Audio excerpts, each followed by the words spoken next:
Praise lord. మీ అందరికి కూడా ప్రభువైన యేసుక్రీస్తు నామం పేరట ఈస్టరు శుభాభివందనాలు తెలియపరుస్తూ ఉన్నాను. మరి ఈ రోజున దేవుని మహాకృపను బట్టి ఈ రోజున ఈ యొక్క ఈస్టర్ని మరి ఈ రీతిగా జరుపుకుంటూ మరి ఆయన నామం పేరట ఈ ఈస్టర్ యొక్క పునరుత్థానం గురించి మనం తెలుసుకుని ముందుకు నడవవలసినటువంటి రోజు అయి ఉన్నది. కాబట్టి ఈ రోజున ఆ దేవుని మహాకృపను బట్టి ఆయన యొక్క మాటను నేను మీ వద్దకు తీసుకురావాలని ఇష్టపడుతూ ఉన్నాను. ఈ యొక్క పునరుత్థానము ప్రాముఖ్యంగా ప్రతి ఒక్క వ్యక్తి కూడా ఈ లోకంలో ఏదో ఒక రోజున మరణిస్తూనే ఉంటారు. కొద్దిమంది అయితే గనక వారు ఒక్కొక్క రీతిగా జీవిస్తూ కొన్ని సంవత్సరాలు ఈ లోకంలో జీవిస్తూ ప్రతి వ్యక్తి కూడా మరణిస్తూ ఉంటారు. ఈ మరణించినటువంటి వ్యక్తి ఏ వ్యక్తి కూడా ఇప్పటి వరకు తిరిగి లేవలేదు. ఒకవేళ ఎవరైనా ఉన్నారంటే యేసుక్రీస్తుల వారు మాత్రమే ఆయన పునరుత్థానుడిగా ఆయన తిరిగి లేవటము, ఆయన తన శిష్యులకి అనేక మందికి కనపడటము, ఆయన ముందుకు నడవటము జరిగింది. దేవుని జనాంగమా, ఇదిగో ఈ యొక్క ప్రపంచానికి, ఈ దేశానికి, ఈ రాష్ట్రానికి, జిల్లాకి, మన ప్రాంతానికి అనేక మంది రకరకాల సేవలను వారు అందిస్తూ ఉన్నారు. అయితే ఇలా సేవలు అందించిన వారు అనేకులు ఉన్నప్పటికీ వారు మరణించిన తర్వాత ఎవరు కూడా లేవలేదండి. కానీ యేసయ్య మాత్రము ఆయన మరణించి ఆ మరణాన్ని మూడవ రోజున జయించి తిరిగి లేచిన వాడు నేను ప్రకటించే క్రీస్తు. ఈ కార్యక్రమాన్ని చూస్తున్న దేవుని జనాంగమా, ఈరోజు ప్రాముఖ్యంగా ఈస్టర్ యొక్క పర్వదినమును మనము జరుపుకుంటూ ఉన్నాం. అదే రీతిగా ఈ పునరుద్ధానం గురించి మనం తెలుసుకుని ముందుకు నడవవలసిన వారమై ఉన్నాం దేవుని జనాంగమా. కాబట్టి ఈ కార్యక్రమాన్ని చూస్తున్నటువంటి నీవు ఈ పునరుద్ధానం గురించి నువ్వు తెలుసుకోవలసిన బిడ్డవై ఉన్నావు. ఏ ఒక్క వ్యక్తి చనిపోయిన తర్వాత వారి సమాధులను కనుక చూస్తే వారి యొక్క సమాధులు వారు మరి ఆ సమాధులన్నీ కూడా మూసివేయబడి ఉంటాయి. కానీ నేను ప్రకటించే క్రీస్తు యొక్క సమాధి ఇప్పుడు కూడా సజీవ సాక్ష్యముగా తెరవబడినటువంటి సమాధిగా ఉంటూ మరి అనేక మంది సందర్శకులు సందర్శిస్తూ దేవుని మహాకృపను బట్టి మరి ముందుకు నడవటము జరుగుతూ ఉంది. దేవుని జనాంగమా, ఈ కార్యక్రమాన్ని చూస్తున్నటువంటి నీవు ఆయన ఇచ్చే పునరుత్థానపు ఆశీర్వాదాలను పొందుకుని నువ్వు ముందుకు నడవాలని మనం చేస్తూ ఉన్నాను. ఆయన ఇచ్చే పునరుద్ధానం యొక్క మహిమ కార్యాలను, ఆశీర్వాదాలను అందుకుని నువ్వు ముందుకు నడవాలి. ఆయన ఈ లోకములో సంచరించినప్పుడు ఆయన శుక్రవారమున మరణించడము, శుక్రవారము మరణించినటువంటి రోజు మొదటి రోజు, అదే రీతిగా రెండవ రోజు శనివారము, మూడవ రోజున ఆదివారము తెల్లవారుజామున యేసుక్రీస్తుల వారి యొక్క సమాధిని చూడటానికి మరి మగ్దలేని మరియా, అదే రీతిగా యాకోబు తల్లి అయినటువంటి మరియా, అదే రీతిగా సలోమి, ఈ ముగ్గురు కూడా సుగంధ ద్రవ్యాలను మరి కొనుక్కొని అక్కడ పూయాలి ఆయనకని ఆ సమాధిని సందర్శించాలని వీరు మరి ఆతురతగా మూడవ రోజున పెందలకాడనే లేచి, ఆదివారము పూట పెందలకాడే వేకుజామున లేచి వీరు ఆ యొక్క సమాధి దగ్గరికి వెళ్ళటం జరిగింది. దేవుని జనాంగమా, ఆ యొక్క సమాధి మరి అక్కడికి వీరు వెళ్ళి చూసేటప్పటికీ తెరవబడి ఉంది. హల్లెలూయా, ప్రైజ్ గాడ్. దేవునికే ఘనత మహిమ ప్రభావాలు కలుగునుగాక. వీరు వెళ్ళి చూసేటప్పటికీ అక్కడ ఆయన యొక్క సమాధి తెరవబడి ఉంది. మరి అక్కడ ఆ సమాధికి అడ్డు పెట్టినటువంటి రాయి, ఆ రోజుల్లో సమాధులన్నీ కూడా ఆ గుహల్లో ఉంచడం జరిగేది. మనుషులను చనిపోయినప్పుడు ఒక గుహను తొలిసి ఆ గుహలో చనిపోయిన వారిని ఉంచేవారు. అదే రీతిగా యేసుక్రీస్తుల వారిని కూడా ఉంచడం జరిగింది. మరి ఆ సమాధికి చాలా కదపరానటువంటి బరువైన ఒక బండరాయిని ఆ సమాధి యొక్క ద్వారానికి, ఆ గుహకు తోల్చిన గుహకు అడ్డుగా పెట్టడం జరిగింది. అక్కడ రోమా సామ్రాజ్యపు అధికారులు అనేక మంది కాపలా కాస్తూ ఉన్నారు.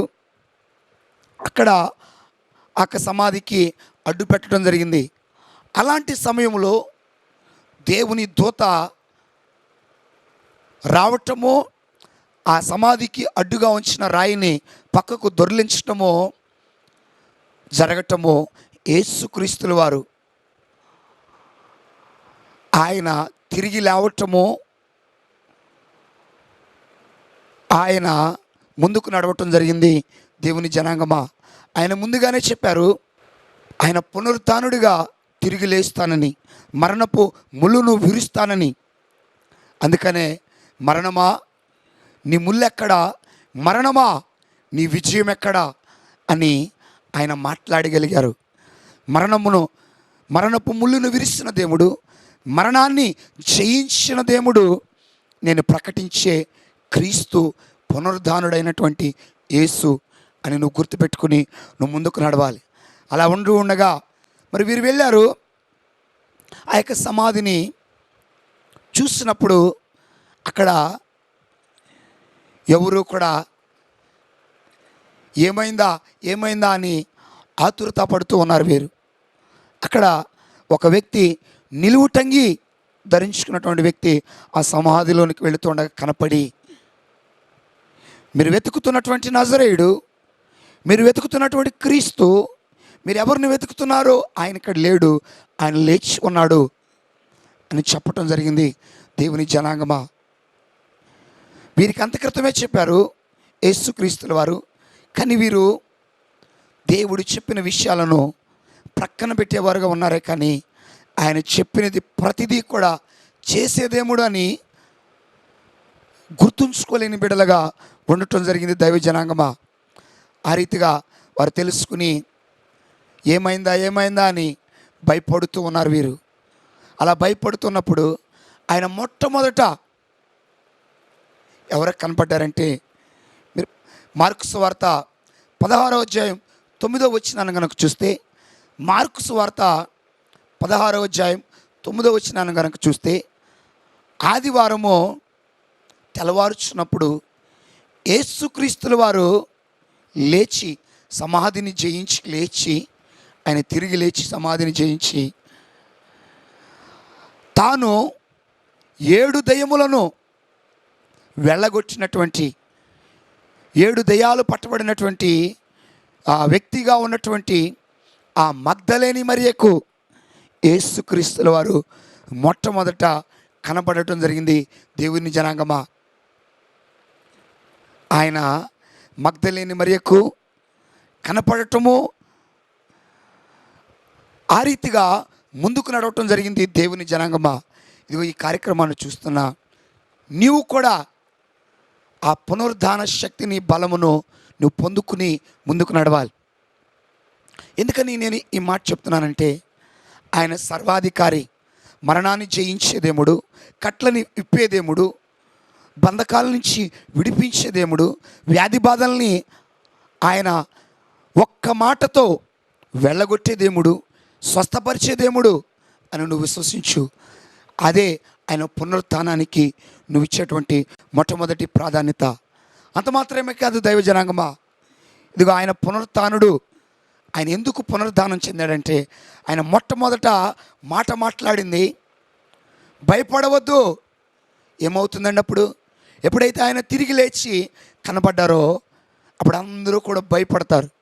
ఆయన మొదట మాట్లాడింది, భయపడవద్దు. భయపెట్టడానికి ఆయన పునరుత్థానం చెందలేదు, పునరుద్ధానుడిగా తిరిగి లేవలేదు. భయము లేని బిడ్డలుగా చేయటానికి, భయము నుంచి విడిపించటానికే ఆయన పునరుత్థానుడిగా తిరిగి లేవటం జరిగింది. దేవుని జనాంగమా, ఇదిగో ఈ రోజున ఈ మాటలు వింటున్న నీవు కూడా ఏ విషయాలను చూసి భయపడుతున్నావు?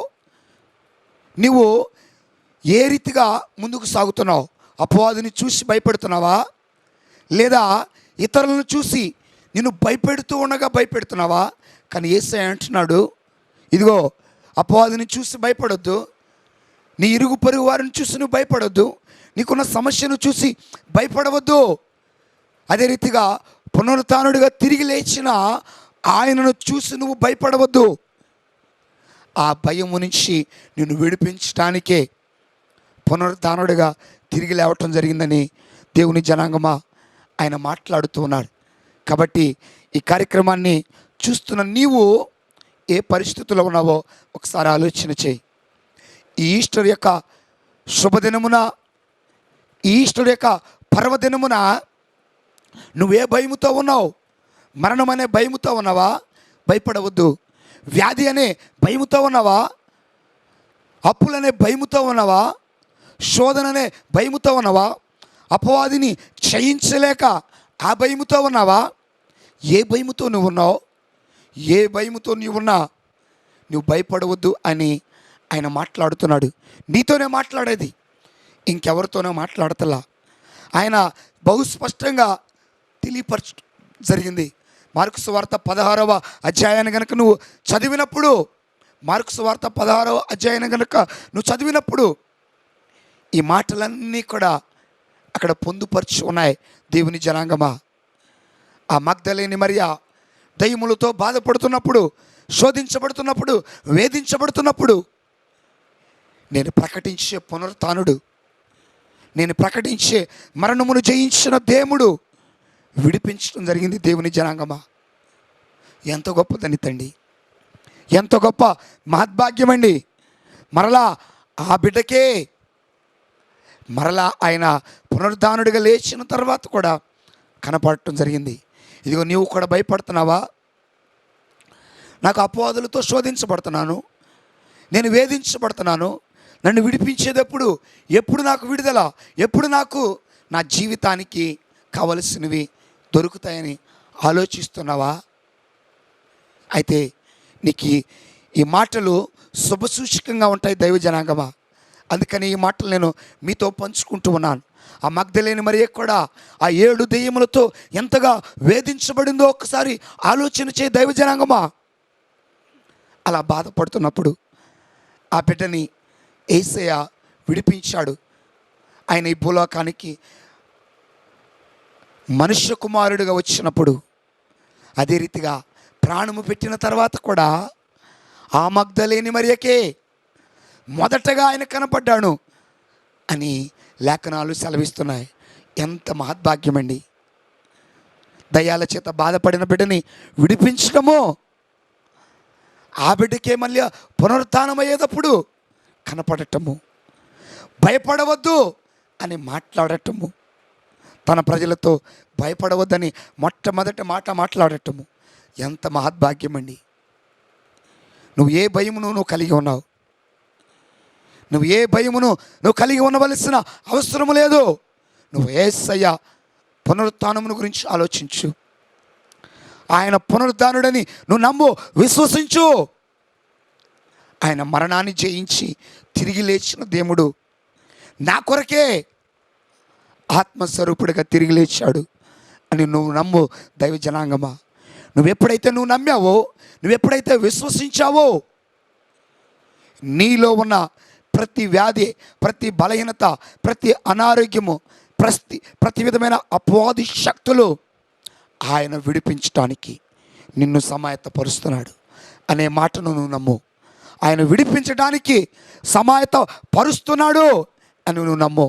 ఆ మగ్దలేని మరియను విడిపించిన నా యేసయ్య నిన్ను కూడా విడిపించడానికి, మనుష్య కుమారుడిగా ఈ లోకానికి వచ్చినప్పుడు విడిపించిన ఆయన ఆత్మస్వరూపుడుగా ఈ పునరుత్థాన దినమున ఈ కార్యక్రమాన్ని చూస్తున్న నిన్ను కూడా విడిపించడానికి ఆయన ఎంతగానో ఆశపడుతూ ఉన్నాడు. దైవజనాంగమా, నువ్వు ఆ విధానమునకు నువ్వు తగినట్లుగా నడవటానికి నువ్వు గనక ఆలోచన తీసుకుని ముందుకు నడవటానికి ఇష్టపడితే ఈ పునరుత్థాన దినమున నిన్ను కూడా విడిపించి ఆయన నీకు కూడా ఆయన చక్కటి తేజోమయమైన దర్శనమును, ఆయన వెలుగును, ఆయన పునరుత్థాన మహిమను, ఆయన ప్రభావమును నీకు కనపరచటానికి, నిన్ను బలపరచటానికి, నిన్ను ముందుకు పరుగులెత్తించటానికి, నీ కుటుంబములో సంతోషమును వెదజల్లటానికి ఆయన ఎంతగానో ఆశపడుతూ ఉన్నాడు. దేవుని జనాంగమా, నువ్వు చేయవలసిందల్లా ఆయన ఉద్దేశాలకు, ఆయన ప్రణాళికలకు, ఆయన మాటలకు, ఆయన చిత్తమునకు తగినట్లుగా ఉండు. దైవ జనాంగమా, ఇదిగో ఆయనతో నడిచిన వారు ఆయన అంతక్రితమే చెప్పారు, నేను తిరిగి లేస్తాను 3వ దినమని. కానీ ఆయనతో ఉన్నవారు ఆయన వెంక చూసి భయపడిపోతూ ఉన్నారు. ఎందుకు భయపడాలండి? ఆయన తిరిగి లేచి పునరుద్ధానుడిగా వస్తానన్నాడు, కనపడతానన్నాడు, నడిపిస్తానన్నాడు. కానీ ఆ మాటను వారు జ్ఞాపకం ఉంచుకోలే. అసలైన విషయాలను ప్రక్కన పెట్టేశారు వారు. ఈ కార్యక్రమాన్ని చూస్తున్న నీవు కూడా నేను భయపడవద్దంటున్నాను. ఆయన పునరుత్థాన శక్తిని నువ్వు అనుభవించాలని కోరుకుంటూ ఉన్నాను. అయితే దానికి తగినట్లుగా ఉండు. ఆయన పునరుత్థాన శక్తిని నువ్వు అనుభవించాలంటే, నీలో ఉన్న వాటిని వెళ్ళగొట్టాలంటే ఆయన ఎన్నుకోబడిన బిడ్డలు, ఆయన పిలువబడిన బిడ్డలతో నువ్వు సహవాసము చేసి ఆయన నామం పేరట ప్రార్థన చేపించుకున్నప్పుడు, ఆయన నామం ద్వారా వచ్చే ఈవులను నువ్వు పొందుకోవటానికి సిద్ధపడి ఉంటూ ఉండగా, దానికి తగిన రీతిగా ఉన్నటువంటి బిడ్డలు, ఆయన ఎన్నుకుని ఏర్పాటు చేసినటువంటి సేవకులను వినియోగించుకున్నప్పుడు, సేవకుడును నువ్వు వాడుకున్నప్పుడు నువ్వు ఖచ్చితంగా విడుదల పొందుతావు. ఇదిగో దేవుని సేవకునిగా నేను ఈ మాటలు ప్రకటిస్తున్నాను. ఆ పునరుద్ధానుడు నాతో ఉండి నిన్ను విడిపించడానికి, నిన్ను స్వస్థపరచడానికి, ఆయన పునరుద్ధాన బుద్ధి ఆశీర్వాదాలను నీ జీవితంలోనికి తీసుకురావటానికి ఆయన సిద్ధముగా ఉన్నాడు. ఇదిగో నీవు కూడా సిద్ధంగా ఉన్నావా? ఎవరెవరి మాటలో వినొద్దు, ఆ మాటలకు తగినట్లుగా ఉంటూ, ఇదిగో నువ్వు దేవుని మాటలకు తగినట్లుగా ఉంటూ, నీలో ఉన్న ప్రతి బాధను, ప్రతి వ్యాధిని, ప్రతి అనారోగ్యమును, ప్రతి సాతాను క్రియలను పునరుద్ధానుడైన నా యేసయ్య విడిపించడానికి ఇష్టపడుతున్నాడు.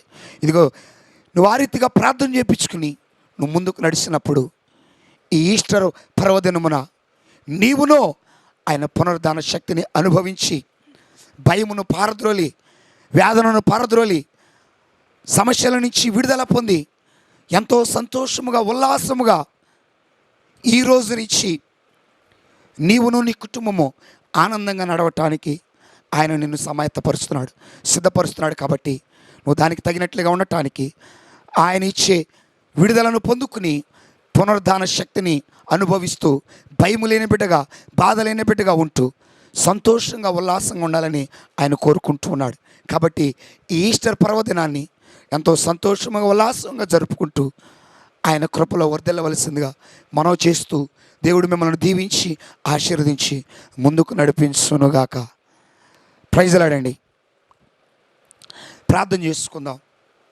ఈ కార్యక్రమాన్ని చూస్తున్నటువంటి నీవు ఒకవేళ నువ్వు ఏ ఇబ్బందులతో బాధపడుతున్నావో నువ్వు వ్యక్తిగతంగా కలిసి ప్రార్థన చేయించుకో. ఖచ్చితంగా నేను ప్రకటించే క్రీస్తు, నేను ప్రకటించే పునరుద్ధానుడు మగ్దలేని మరియని ఇడిపించినట్లుగా నిన్ను కూడా ఇడిపిస్తాడు. దైవజనాంగమా, ఒకవేళ నువ్వు వ్యాధితో సంవత్సరాల తరబడి, నెలల తరబడి బాధపడుతుంటే ఆయన నీకు స్వస్థతను, విడుదలనివ్వటానికి ఇష్టపడుతున్నాడు. ఒకవేళ నువ్వు చెప్పుకోలేని బాధలతో బాధపడుతుంటే ఆ మగ్దలేని మరియని విడిపించిన దేవుడు నాలో నుంచి నిన్ను కూడా విడిపించి ముందుకు నడిపించడానికి ఇష్టపడుతున్నాడని నువ్వు గుర్తెరుగు. దానికి తగినట్లుగా మమ్మల్ని సంప్రదించి కలిసి ముందుకు నడిచి ఆయన కృపను, ఆయన పునరుద్ధాన బలమును పొందుకోవాల్సిందిగా మనం చేస్తున్నాను. మరి ప్రార్థన చేసుకుందాం, కళ్ళు మూసుకుందాం. తండ్రి, కుమార, పరిశుద్ధుడు, జీవాధిపతి, అవును యేసయ్య, ఈరోజు ఈ ఈస్టర్ యొక్క పర్వదినమును బట్టి మీ నామం పెరట మేము ఈ రీతిగా కలుసుకుని మీ నామములో ముందుకు సాగుతూ మీ పునరుద్ధానపు బలమును, దీవెనలను, ఆశీర్వాదాలను ఈ కార్యక్రమం చూస్తున్న ప్రతి బిడ్డ కూడా పొందుకుని ముందుకు నడవటానికి ఇష్టపడుతున్నారు. కాబట్టి వారికి మెండుగా అయా మీ పునరుద్ధాన బలమును, ఆశీర్వాదములను, దీవెనలను అనుగ్రహించి నడిపించమని ప్రార్థన చేస్తున్నానయ్యా. నీ బిడ్డల కన్నీరును తుడిచి ఆనందంగా మార్చండి. ప్రతిరోజు ఆనందంగా ఉండటానికి, ప్రతిరోజు సంతోషంగా ఉండటానికి, ప్రతిరోజు ఉల్లాసంగా ఉండటానికి, ప్రతిరోజు కూడా ప్రతి విధమైన క్లిష్ట పరిస్థితులను ఎదుర్కొని మీ నామం పెరట ముందుకు కొనసాగటానికి నా ప్రాంత ప్రజలను, నా జిల్లా ప్రజలను, నా రాష్ట్ర ప్రజలను, నా దేశ ప్రజలను సమాయత్తపరిచి నడిపించి మీ నామానికి మీరే ఘనత, మహిమ, ప్రభావాలు పొందుకుంటూ ఈ కార్యక్రమాన్ని చూస్తున్న ప్రతి బిడ్డను మీ దీవెనల చేత, మీ ఆశీర్వాదాల చేత, మీ కృపల చేత నింపి బలపరిచి, స్థిరపరిచి నడిపించి మీ నామానికి మీరే ఘనత, మహిమ, ప్రభావాలు పొందమని నజరేడైన యేసు పరిశుద్ధ నామము ద్వారా అడిగి వేడుకుంటున్నాను తండ్రి. ఆమెన్. మరొక తరుణం ప్రభువైన యేసుక్రీస్తుల వారి నామం పేరట ఈస్టర్ శుభాభివందనాలు తెలియపరుస్తూ దేవుడు మిమ్మల్ని దీవించి, మిమ్మల్ని, మీ కుటుంబాలను బలపరిచి, స్థిరపరిచి, ముందుకు నడిపించి ప్రతి ఒక్క అననుకూల పరిస్థితుల్లో కూడా తట్టుకుని ముందుకు నడిచేటువంటి శక్తిని, మీకు కావలసిన ప్రతి అవసరాతని పునరుత్థానుడు తీర్చి మిమ్మల్ని బలపరిచి, స్థిరపరిచి ముందుకు నడిపించడానికి ఇష్టపడుతున్నాడు. మీరు కలవరపడకోకుండా దేవుని మహాకృపలో వర్ధిల్లుతూ ముందుకు నడుస్తూ ఆయన కృపలో వర్ధిల్లవలసిందిగా మనవి చేస్తూ దేవుడు మిమ్మల్ని దీవించి ఆశీర్వదించి ముందుకు నడిపించునుగాక. అదే రీతిగా ఒకవేళ మీరు ఎవరన్నా మాతో ప్రార్థన చేయించుకోవాలనుకున్నా, వ్యక్తిగతంగా కలవాలనుకున్నా మా యొక్క ఫోన్ నెంబర్స్ని సంప్రదించండి. మా డీటెయిల్స్ అన్నీ కూడా మేము తెలియపరుస్తున్నాం. కాబట్టి ఆ డీటెయిల్స్ని మీరు రాసుకుని మమ్మల్ని సంప్రదించి దైవ దీవెనలు పొందవలసిందిగా మనం చేస్తూ దేవుడు మిమ్మల్ని దీవించి ముందుకు నడిపించునుగాక. Praise lord.